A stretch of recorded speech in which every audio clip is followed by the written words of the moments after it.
అక్కడి నుంచి మా కడుపు కాల్చుకొని మా కడుపులో రక్తం వదులుకుంటూ అక్కడి నుంచి మేము ఇక్కడ దాకా నడుచుకుంటా మా ప్రయాణం వచ్చినా మేము ఇక్కడికి. మా కోసం మీరు ఏదో ఒకటి చేయాలి. పేదవాళ్ళు ఎంతో మంది ఉన్నారు, ఇంతమంది మీకు ఇక్కడ ఉండగా ఒక్కరు కూడా ఏది చేయట్లేరు.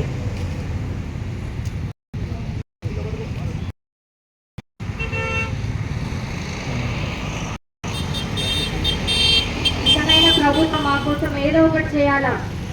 వాళ్ళు ఉన్నారని వాళ్ళకు పెట్టి డబ్బులున్న కోసం తీసుకుంటా వాళ్ళ తీసుకుంటా వాళ్ళ కోసం చేస్తున్నారే కానీ మా పేదవాళ్ళ కోసం ఏ ఒక్కరు కూడా ఆలోచించట్లేదు. వాళ్ళు పేదవాళ్లే కదా అని పక్కకు పెడుతున్నారే కానీ మా మాటలు ఎవ్వరూ లెక్క చేయడం లేదు. దయచేసి ప్రభుత్వం మా కోసం ఆలోచించి అక్కడి నుంచి మేము ఇక్కడ దాకా ఏదైతే పాదయాత్ర చేసుకుంటూ మేము ఏదైతే చేశామో మా కోసం కొంచెమైనా కనికరించి మేము చేసిన ప్రయాసకి ప్రతిఫలం ఇవ్వమని వేడుకుంటున్నాం. మేము ఇది ఏదైతే ఈ ఎరుపు రంగు వేసుకొని వచ్చినాం, ఎందుకు మన రక్తం ఎలా ఉంటది, ఎర్రగా ఉంటది. ఈ రక్తం మా కడుపులో మసులుతూ ఇక్కడ దాకా వచ్చినాం మేము. దయచేసి మా కోసం ప్రభుత్వం పోరాడమని చేస్తున్నాం. ఆడ కరెంట్ ఇప్పియమని, నీటి సౌకర్యం ఇప్పియమని మేము వేడుకుంటున్నాం. దయచేసి కోసం ఏదో ఒకటి చేయండి. మా ప్రయాస మాత్రం అస్సలు వ్యర్థం కాదు. మీరు ఏదో ఒకటి చేయమని మేము వేడుకుంటున్నాం. సమస్యలను వెంటనే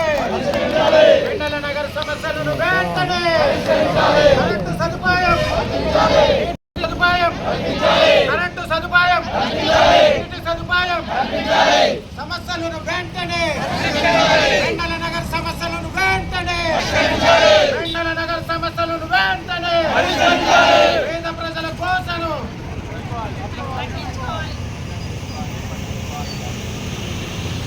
పరిష్కరించాలి. వెన్నెల నగర్ సమస్యలు, కరెంటు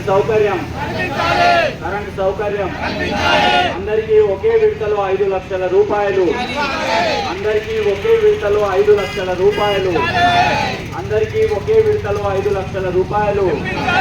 విద్యుత్ సౌకర్యం తొలగించాలి. పలు స్థలాలలో ఉన్న విద్యుత్ స్తంభాలను. నీటి సౌకర్యం పరిష్కరించాలి. వెన్నెల నగర్ సమస్యలు రావాలి కలెక్టర్ గారు.